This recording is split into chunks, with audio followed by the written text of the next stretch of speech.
सावन का महीना शुरू हो गया है और इसके साथ ही बाबा गरीबनाथ धाम की महत्ता भी बढ़ गई है।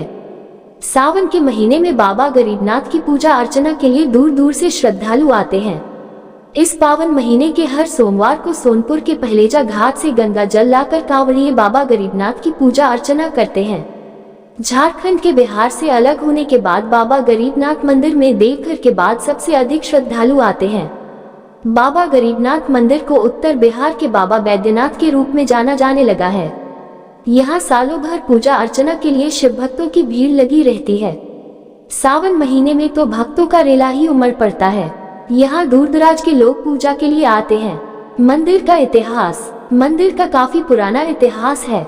ऐतिहासिक और धार्मिक मान्यताओं के अनुसार बाबा गरीबनाथ धाम का 300 साल पुराना इतिहास रहा है, लेकिन मिले दस्तावेज के अनुसार 1812 में इस स्थान पर छोटे मंदिर में बाबा की पूजा अर्चना होती रही थी। मान्यता है कि यहाँ के घने जंगल में 7 पीपल के पेड़ था।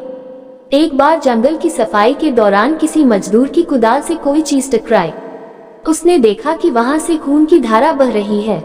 वो डरकर भाग गया और ये बातें दूसरों को बताईं। लोग दौड़े दौड़े वहाँ आए।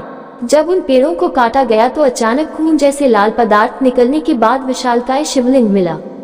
उसके बाद जो उस जमीन का मालिक था उसे रात में बाबा ने स्वप्न दिया, जिसके बाद शिवलिंग की स्थापना कर वहां विधिवत पूजा अर्चना की जाने लगी। मान्यता यह भी है कि एक बेहद ही गरीब आदमी को अपनी बेटी का विवाह करना था और उसके लिए घर में कुछ भी नहीं था। वह बाबा के मंदिर में गया और रोते हुए कहा, बाबा कैसे होगी मेरी बेटी की शादी। इसके लिए उसने बाबा का जलाभिषेक किया और चिंतामग्न था। कहते हैं उस गरीब आदमी की श्रद्धा भक्ति से प्रसन्न होकर शिव ने उसकी परेशानी दूर कर दी और बेटी की शादी के सारे सामानों की आपूर्ति अपने आप हो गई। तब से लोगों के बीच मंदिर का नाम बाबा गरीबनाथ धाम के रूप में जाना जाने लगा। मंदिर की विशेषता। ऐसी मान्यता है कि बाबा गरीबनाथ सबकी मनोकामना पूर्ण करते हैं। जो भी भक्त सच्चे मन से बाबा के दरबार में आता है खाली हाथ नहीं लौटता। सावन व महाशिवरात्रि सहित विशेष अवसरों पर यहाँ भक्तों का सैलाब उमड़ पड़ता है। बाबा गरीबनाथ बाबा की प्रसिद्धि दिन प्रतिदिन बढ़ती ही जा रही है। यहाँ मुजफ्फरपुर क्या राज्य के विभिन्न जिले और सुदूर प्रांतों से भी लोग बाबा की पूजा अर्चना के लिए आते हैं। सावन में हर साल श्रद्धालुओं की भीड़ उमड़ती है। यहाँ पूजा अर्चना के साथ साथ शुभ संस्कारों के लिए भी दूर दराज से लोग आते हैं। मंदिर के प्रति लोगों की अटूट आस्था है। सामाजिक कार्यों में भी मंदिर प्रबंधन की सक्रिय भागीदारी होती है। सावन माह में पार्थिव लिंग की पूजा का है विशेष महत्व। शिव पुराण में भगवान शिव के पार्थिव लिंग की पूजा के बारे में विस्तार से बताया गया है। कहते हैं कि पार्थिव लिंग का पूजन करने वाले भक्तों पर सदैव शिव कृपा बनी रहती है।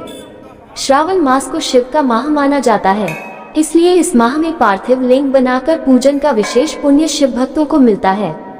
भगवान शिव प्रकृति के देवता हैं, इसलिए वह प्राकृतिक वस्तुओं के चढ़ाने से प्रसन्न हो जाते हैं।